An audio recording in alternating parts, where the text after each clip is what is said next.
En las unidades 2 y 3 de psicolingüística vamos a conocer los procesos de adquisición del lenguaje en el niño desde una perspectiva para el educador especial.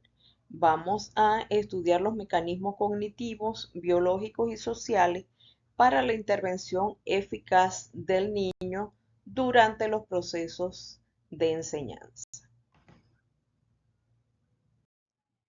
En estas unidades, nuestra meta docente va a ser dominar los mecanismos subyacentes del desarrollo lingüístico para fundamentar la práctica pedagógica en evidencia científica e identificar desviaciones con precisión. Quiere decir que tendremos como profesor y estudiantes la finalidad de conocer todos los procesos que tienen implicación en el desarrollo lingüístico del niño para implementar estrategias pedagógicas durante el hecho educativo. En el estudio de hoy vamos a volver a analizar algunos modelos pedagógicos como los de Skinner y Chomsky. En el caso de Skinner, quien propuso el conductismo, se concibe que el lenguaje es una conducta operante. Quiere decir que el niño nace como tabula rasa, es decir, que nace sin ningún desarrollo lingüístico y que por lo tanto todo ese desarrollo se produce por implicación e influencia ambiental. Establece que hay un reforzamiento ambiental como los premios y los llamados de atención, la imitación de modelos adultos y el moldeamiento de aproximaciones fonéticas. Por el lado contrario, el innatismo de Noam Chomsky establece que existe una dotación genética específica para el lenguaje. Quiere decir que ya nacemos con cierto desarrollo orgánico cerebral para desplegar nuestras capacidades y competencias comunicativas. Dentro del innatismo se estableció el dispositivo de adquisición de la lengua, la gramática universal y la pobreza del estímulo, que aprendemos más de lo que oímos. Quiere decir entonces que el conductismo y el innatismo fueron corrientes antagónicas, donde el conductismo establece que el ambiente es lo que define el desarrollo de la lengua, mientras que el innatismo establece que ya nacemos con una capacidad lingüística.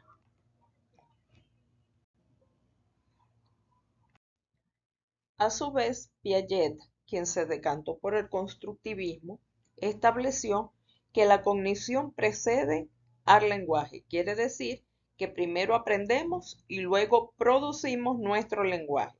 El lenguaje es una manifestación de la función simbólica. Quiere decir que nosotros cerebralmente, dentro de nuestra mente, vamos a hacernos una construcción de una simbología total del mundo circundante y en función de esa simbología vamos a producir posteriormente nuestro lenguaje. A su vez, Vygotsky estableció el parámetro histórico-cultural donde el lenguaje es una herramienta social mediadora. El desarrollo de la lengua va de lo interpsicológico a lo intrapsicológico. Establece que la cultura, quiere decir el entorno, nuestras formas de vida diaria son las que van a establecer nuestro desarrollo lingüístico y la forma como nosotros nos vamos a expresar y cómo nosotros vamos a desarrollar nuestra lengua. A su vez, el enfoque funcional de Halliday nos planteó diversas etapas a lo largo del desarrollo humano en las cuales vamos consolidando nuestras capacidades lingüísticas. Una fase 1 de 0 a 18 meses, donde se presentan las funciones instrumentales, es decir, empezamos a manejar nuestros deseos, a manifestar lo que queremos, lo que deseamos. Y las funciones regulatorias, donde estamos primero aprendiendo lo que se nos instruye a hacer. Haz esto, haz aquello, cuando nosotros empezamos a comprender las instrucciones que se nos dan. En la fase 2 hay una transición hacia el sistema adulto. Ya es una fase de desarrollo bastante significativa donde vamos comprendiendo otras formas expresivas y otras formas comunicativas donde el lenguaje es mucho más desarrollado. Y en la fase 3 hay un dominio de las macrofunciones lingüísticas que ya es el conocimiento totalmente amplio de todas las reglas y de todos los usos de la lengua que nos implican un desarrollo mental, psicológico y orgánico suficiente para asumir las diferentes formas de comunicación. En cuanto al impacto de este enfoque para la educación especial, se fundamenta principalmente en el diseño de los SAC, que son los sistemas aumentativos y alternativos de comunicación. Cuando nosotros proponemos en nuestra práctica pedagógica una serie de alternativas o una serie de estrategias para que el niño pueda ir desarrollando sus capacidades. El pensamiento y el lenguaje están íntimamente relacionados. Pensamos y luego producimos un lenguaje para el cual estamos capacitados. Dentro de esta relación existen algunos parámetros. El del determinismo cognitivo, que establece que el pensamiento determina al lenguaje. Este lo estableció Jean Piaget, quien fundamentó que sin símbolo mental no hay palabra. Quiere decir que primero nos formamos una imagen de los objetos, de las situaciones, de los fenómenos, y en función de esa imagen mental que tenemos, desarrollamos nuestro lenguaje. A su vez, el determinismo lingüístico establece que el lenguaje moldea nuestra forma de percibir al mundo. Quiere decir que es inverso al anterior. Nuestro lenguaje es el que nos permite percibir al mundo, contrario que el determinismo cognitivo, que el símbolo mental es el que nos permite desarrollar el lenguaje. Y por último tenemos la interdependencia, donde pensamientos y lenguaje tienen raíces distintas, pero se fusionan en el desarrollo. Esto fue establecido por Vygotsky, quien fundamentó que hay pensamientos que desarrollan el lenguaje y que el lenguaje a su vez desarrolla nuevas formas de pensamiento. Los hitos del desarrollo del lenguaje establecen 4 fases fundamentales. La prelingüística, que va de los 0 a 12 meses, es decir, durante nuestro primer año de vida, donde las formas comunicativas son el balbuceo, el contacto visual y la intención comunicativa inicial. A su vez, la fase holofrástica, que va de 12 a 18 meses, es decir, de un año a un año y medio, una palabra equivale a una frase entera. Quiere decir que con una sola palabra nosotros como individuos podemos comunicar una idea global que tengamos en nuestro cerebro de acuerdo con la capacidad que tengamos en esa edad. La fase telegráfica va de 18 a 24 meses, quiere decir de año y medio a 2 años, donde la unión de dos palabras sin nexos establece una forma comunicativa completa.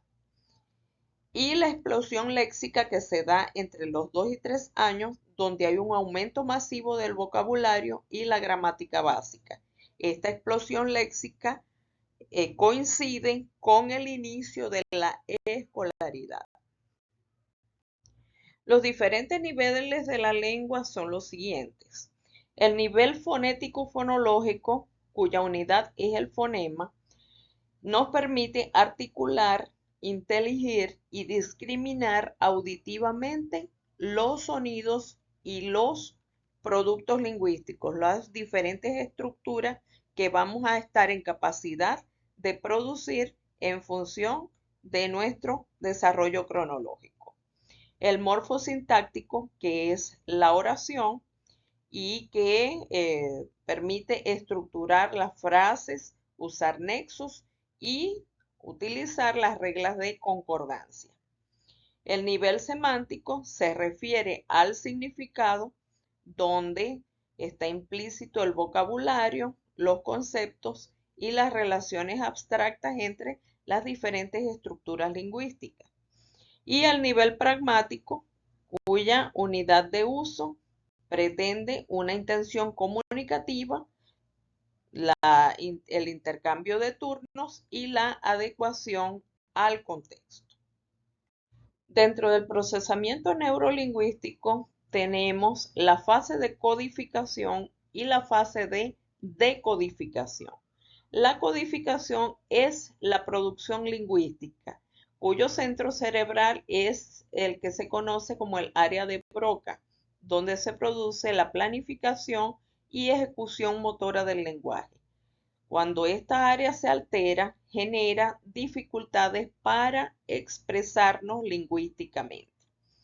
A su vez, la decodificación, que es la comprensión del lenguaje, identifica el área de Wernicke, donde se da el procesamiento del significado y comprensión auditiva, vital para la recepción del mensaje. Aquí vemos entonces que en la codificación está implícita fundamentalmente el área de producción lingüística, y en la decodificación está la fase de comprensión, de recepción de los sonidos y de la comprensión de la lengua escrita. Aquí observamos en esta imagen el área de asociación límbica, donde también está identificada el área de Broca y el área de Wernicke. ¿En qué espacios de nuestro cerebro se ubican estas áreas y en cuáles áreas del cerebro se ubican cada una de las funciones que tienen que ver con el desarrollo lingüístico? Algunos fenómenos de la adquisición temprana del lenguaje son los siguientes, involucrados con los mecanismos de aprendizaje. En primer lugar, tenemos la sobreextensión, donde el niño generaliza un concepto y lo atribuye a diferentes elementos dentro de su entorno, como por ejemplo, cuando el niño llama perro a todos los animales de cuatro patas. La subextensión es el caso contrario, cuando confiere un nombre únicamente a un objeto que identifica como tal y excluye los demás objetos que le son afines a ese objeto que identifica. Por ejemplo, cuando llama muñeca solo a la suya y no reconoce a otras muñecas como tales. A su vez, el objeto manipulable es aquel que constituye las primeras palabras que el niño suele desarrollar. Aquellos objetos que más tiene al alcance para manipular son aquellos que primero aprende a nombrar y que primero conceptualiza. Los estilos de adquisición del lenguaje son el referencial, cuando los niños se centran en objetos y etiquetas, aprenden nombres rápidamente. Es común en niños que priorizan el análisis cognitivo de su entorno. Entonces, el referenciar es aquel que admiten los niños que tienen o que practican una mayor capacidad analítica. Mientras que el expresivo holístico es aquel que tiene que ver con los niños centrados en la interacción social, donde aprenden frases hechas, fórmulas, sin analizar sus partes. Priorizan la conexión emocional y la participación en rutinas. El expresivo holístico tiene que está más vinculado con el niño que desarrolla su lenguaje a partir de la imitación, más que del análisis, mientras que el referencial es más analítico. Finalmente, una vez estudiadas estas dos unidades de aprendizaje, podemos decir que el lenguaje no es solo comunicación, es el andamiaje del pensamiento humano. Quiere decir que el lenguaje es esa forma como expresamos nuestros pensamientos.